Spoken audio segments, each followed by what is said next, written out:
என்னடா யோசிக்கிற? அவங்கள மாதிரியான சர்வீஸ் அண்ட் அப்ரோச்சை நீ பார்த்துருக்கவே முடியாது. 3 வருஷத்துக்கு முன்னாடி நான் பார்த்துருக்கல, இப்போ நான் பார்க்குறேன்ல.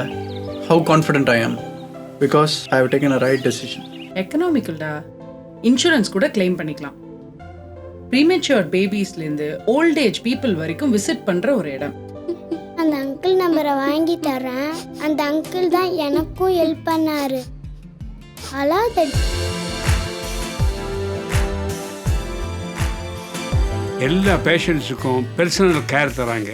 30 years of proven medical records. All eye care treatment under one roof. அதான் ஆர்கே ஐ சென்டரோட ஸ்பெஷாலிட்டி. அர்த்தமுள்ள வாழ்வு என்ற நிகழ்ச்சியின் மூலமாக உங்களை சந்திப்பதில் நான் பெருமகிழ்ச்சி அடைகிறேன்.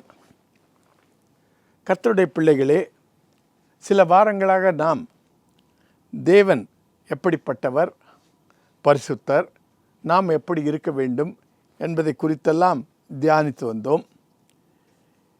வருகிற சில வாரங்களிலே நாம் எப்படியாக அவரிடத்தில் வளர வேண்டும், என்ன எதிர்பார்க்கிறார் என்பதை குறித்து தியானிக்க இருக்கிறோம். என்னுடைய தகப்பனார் நானும் என்னுடைய சகோதரனும் வளர்ந்து வருகிற பருவத்திலே எங்களுடைய உயரத்தை அளப்பதற்காக அவர் ஒரு செவுத்திலே நிற்க சொல்லி ஒவ்வொரு 6 மாதத்துக்கு ஒரு முறை எங்களுடைய வளர்ச்சியை குறித்து அதிலே குறிப்பிட்டு தேதியும் எழுதுவார். அடுத்த 6 மாதத்திலே நாங்கள் எப்படியாக வளர்ந்தோம் என்பதை பார்ப்பார். அவருக்கு ஒரு பயம், வளர்கிறோமா இல்லையா என்று. ஒரு உலகத் தகப்பனே சரீர வளர்ச்சியில் இவ்வளவு முக்கியம் காட்டினால் நம்முடைய பரம தகப்பன் எவ்வளவு காட்டுவார். இந்த சரீர வளர்ச்சி கொஞ்ச நாளுக்கு பிறகு அது ஒரு ஆவிக்குரிய வளர்ச்சியாகவும், படிப்பதில் இவன் எப்படி படிக்கிறான், மற்ற பிள்ளைகளைப் போல சுறுசுறுப்பாக இருக்கிறானா, புத்திசாலியாக இருக்கிறானா, ஞானமுள்ள பிள்ளையாக இருக்கிறானா என்றெல்லாம் அந்த வளர்ச்சியை குறித்து அவர் கவலைப்படுவார். ஆளும் வளரணும், அறிவும் வளரணும், அது தாண்டா வளர்ச்சி. ஸோ அப்படி பார்க்கும்போது நம்ம பரம தகப்பன் நம்மிடத்தில் என்ன வளர்ச்சியை எதிர்பார்க்கிறார் என்பதை நாம் இங்கு காண இருக்கிறோம். முதலாவது படியிலே அவர் நம்மை வேலைக்காரனாக வைப்பார். நமக்கு கேட்பதற்கு கடினமாக இருக்கும். நாம் பிள்ளைகளாக இருக்கிறோம் என்று நினைத்து கொண்டிருக்கும் போது, நீங்கள் எப்படி ஐயா வேலைக்காரனாக வைக்கிறீர்கள் என்று கேட்கலாம். ஆனாலும் துவக்கத்திலே அவர் வேலைக்காரனாக நம்மை துவங்க வைப்பார். பெரிய பெரிய தொழில் அதிபர்கள் எல்லாம் தங்களுடைய பிள்ளைகளை அப்படித்தான் வளர்த்து எடுத்திருப்பார்கள். ரட்டன் டாட்டா கூட சொன்னார், அவருடைய தகப்பனார் அவரை முதலாக தொழிற்சாலையிலே எல்லாரையும் போல பணியாட்களோடு பணி செய்ய வைத்தார். அதன் பிறகு படிப்படியாக அவரை உயர்த்தினார் என்று காண்கிறோம். அதுபோல ஆண்டவரும் நம்மை முதலாவது தொடங்கும்போது ஒரு பணியாட்கள் போல தொடங்குகிறார். அதை நாம் எங்கே பார்ப்போம் என்றால், லூக்கா எழுதின சுவிசேஷம் 17வது அதிகாரம் வசனம் 7 முதல் 10 வரை இப்படியாக நமக்கு எழுதப்பட்டிருக்கிறது.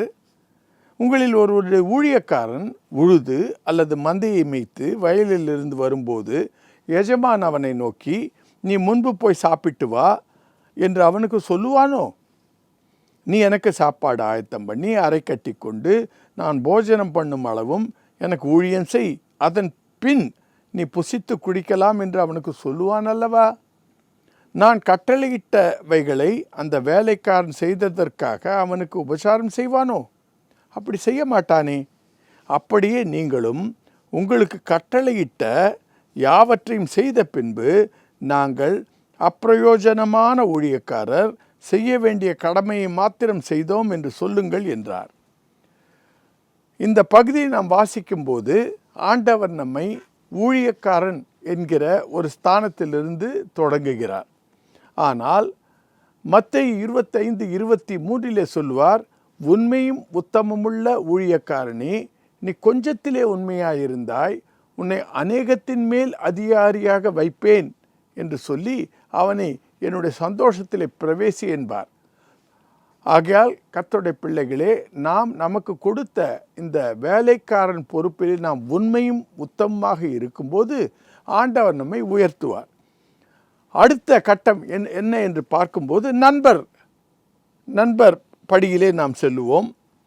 அது அவர் யோவான் எழுதின சுவிசேஷம் 15வது அதிகாரம் 15வது வசனத்தில் இப்படியாக நமக்கு சொல்லுகிறார், இனி நான் உங்களை ஊழியக்காரன் என்று சொல்லுவதில்லை. ஊழியக்காரன் தன் எஜமான் செய்கிறது அறிய மாட்டான். நான் உங்களை சிநேகிதர் என்றேன், ஏனெனில் என் பிதாவினிடத்தில் நான் கேள்விப்பட்ட எல்லாவற்றையும் உங்களுக்கு அறிவித்தேன்.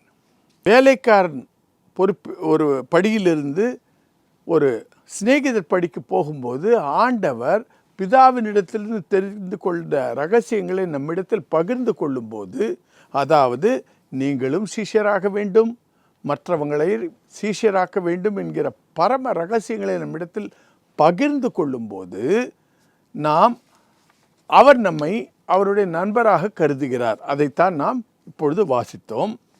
ஆனால் அதை தெரிந்து கொண்டு அதன்படி நாம் நடக்கும்போது, நாம் சிஷ்யராகும்போது அவருடைய உற்றார் உறவினராகிறோம். இதிலிருந்து கர்த்தருடைய பிள்ளைகளே நாம் என்ன தெரிந்து கொள்ளலாம் என்றால், பிதாவுடைய சித்தத்தை நாம் செய்யும்போது, அவருடைய விருப்பு வெறுப்புகளை உணர்ந்து கொண்டு கீழ்ப்படியும் போது நாம் அவருடைய சீஷராகிறோம். நாம் அவருடைய சீஷராகும்போது அவரை நண்பர் என்று நம்மை அழைக்காமல் நம்மை உற்றார் உறவினர் என்று இன்னும் அருகாமையில் கொண்டு வந்து அழைப்பார். அதற்கு நாம் தான் சீஷராக மாற வேண்டும். அதன் பிறகு உற்றார் உறவினரை விட இன்னும் அருகாமையில் இருப்பது அவருடைய மகன் மகள். அந்த ஸ்தானத்துக்கு நாம் எப்பொழுது போவோம் என்று பார்ப்போமானால், அதை அவர் நமக்கு மத்தேயு எழுதின சுவிசேஷம் 28வது அதிகாரம் 18 முதல் 20வது வசனம் வரை இப்படியாக எழுதப்பட்டிருக்கிறது நமக்கு. அப்பொழுது இயேசு சமீபத்தில் வந்து அவர்களை நோக்கி, வானத்திலும் பூமியிலும் சகல அதிகாரம் எனக்கு கொடுக்கப்பட்டிருக்கிறது. ஆகையால் நீங்கள் புறப்பட்டு போய் சகல ஜாதிகளையும் சீஷராக்கி பிதா குமாரன் பரிசுத்தாவின் நாமத்தினாலே அவர்களுக்கு ஞானஸ்தானம் கொடுத்து, நான் உங்களுக்கு கட்டளையிட்ட யாவையும் அவர்கள் கை கொள்ளும்படிக்கு அவர்களுக்கு உபதேசம் பண்ணுங்கள். இதோ உலகத்தின் முடிவு பரியந்தம் சகல நாட்களிலும் நான் உங்களோடு கூட இருக்கிறேன் என்றார். கர்த்தருடைய பிள்ளைகளே, இங்கு நாம் என்ன பார்க்கிறோம் என்றால், நாம் சிஷ்யராகுவது மாத்திரமல்ல, மற்றவர்களையும் சீஷராக்கும் போது கர்த்தர் நம்ம என்ன சொல்லுகிறார் என்றால், பிதாவுடைய வாஞ்சை புரிந்து கொண்டு நடக்கிறோம் என்று சொல்லி, இனி நான் உங்களை உற்றார் உறவினர் என்று சொல்லப்போவதில்லை, என்னுடைய பிள்ளையாகவே கருதுகிறேன் என்று சொல்லுகிறார். அதன் பிறகு நாம் அவருடைய இந்த பகுதியிலே தான் நாம் அவருடைய குழந்தைகளாகிறோம். அதை நாம் எங்கு நமக்கு சொல்லியிருக்கிறார் என்றால், எபேசியர் புஸ்தகம் 1வது அதிகாரம் 6வது வசனத்திலே, தம்முடைய தயவுள்ள சித்தத்தின்படியே நம்மை இயேசு கிறிஸ்து மூலமாய் தமக்கு சுவிகார புத்திரராகும்படிக்கு முன்குறித்திருக்கிறார். இப்பொழுது கடவுள் நம்மை மற்றவர்களையும் சீஷராக்கும் போது அவர் நம்மை புத்திரராக்குகிறார், சுவிகாரம் எடுத்துக்கொள்கிறார். ஏனென்றால் புத்திரர்களாக நாம் மாறும்போது நமக்கும் பொறுப்பு கிடைக்கிறது, மற்றவர்களையும் சீஷராக்கும் போது அவர்களுக்கும் பொறுப்பு கிடைக்கிறது. நமக்கு ஒரு ஆளுகையை கொடுக்க அவர் சித்தமாக இருக்கிறார். அதற்கு இத்தனை படிகளை நாம் கடந்து வர வேண்டியதாக இருக்கிறது. இன்னொரு இடத்திலே கூட நம்மை புத்திரராக அவர் எண்ணுகிறார். அது எங்கே என்று பார்க்கும்போது 1 யோவான் 3வது அதிகாரம் 1 மற்றும் 2வது வசனங்களிலே இப்படியாக நமக்கு எழுதப்பட்டு இருக்கிறது, நாம் தேவனுடைய பிள்ளைகள் என்று அழைக்கப்படுவதினாலே பிதாவானவர் நமக்கு பாராட்டின அன்பு எவ்வளவு பெரியதென்று பாருங்கள். உலகம் அவரை அறியாதபடியினாலே நம்மையும் அறியவில்லை. பிரியமானவர்களே, இப்பொழுது தேவனுடைய பிள்ளையாயிருக்கிறோம், இனி எவ்விதமாய் இருப்போம் என்று இன்னும் வெளிப்படவில்லை. ஆகிலும் அவர் வெளிப்படும்போது அவர் இருக்கிற வண்ணமாகவே நாம் அவரை தரிசிப்பதினால் அவருக்கு ஒப்பாயிருப்போம் என்று அறிந்திருக்கிறோம். கர்த்தருடைய பிள்ளைகளை, இதற்காகத்தான் இவர் இவ்வளவு பிரயாசப்படுகிறார். நாமும் சிஷ்யராக வேண்டும், மற்றவர்களையும் சீஷராக்கி கொண்டு போகும்போது அவர் பரத்திலே நமக்கு பல பொறுப்புகளையும் முக்கியமான அந்தஸ்துகளையும் கொடுக்க அவர் வல்லவராயிருக்கிறார். அதை நாம் எங்கே காண்போம் என்றால், அவரோடு நாம் அரசாளும் போது. அதை அவர் வெளிப்பாடு புஸ்தகம் 3வது அதிகாரம் 12வது வசனத்திலே, ஜெயங்கொள்கிறவன் எவனோ அவனை என் தேவனுடைய ஆலயத்திலே தூணாக்குவேன், அது நின்று அவன் ஒரு காலம் நீங்குவதில்லை. என் தேவனுடைய நாமத்தையும் என் தேவனால் பரலோகத்தில் இருந்து இறங்கிறவரும் புதிய எருசலேமுமாகிய என் தேவனுடைய நகரத்தின் நாமத்தையும் என் புதிய நாமத்தையும் அவன் மேல் எழுதுவேன் என்று சொல்லுகிறார்.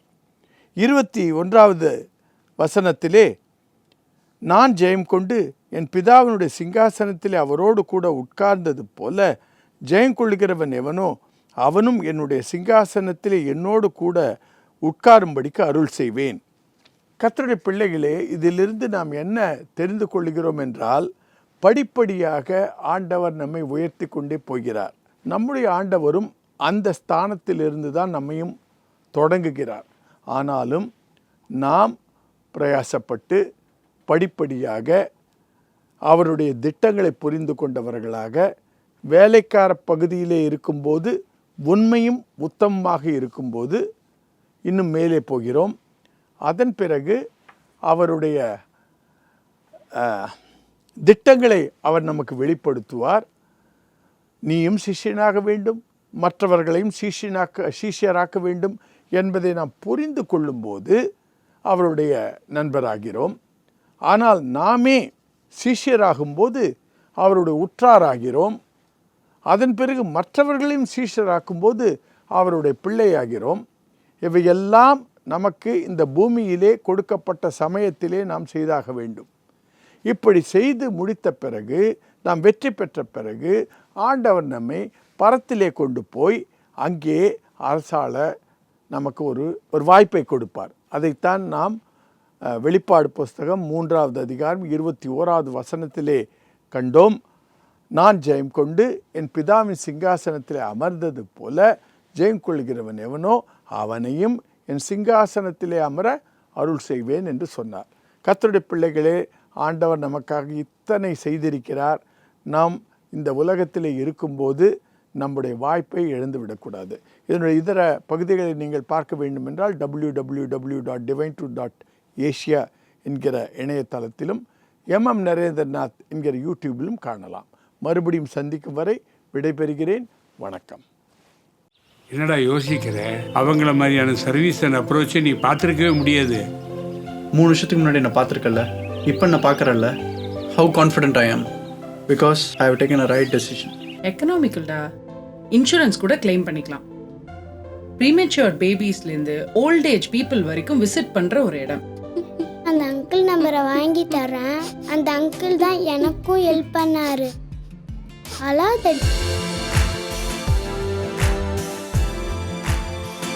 எல்லா பேஷண்ட்ஸுக்கும் பர்சனல் கேர் தராங்க.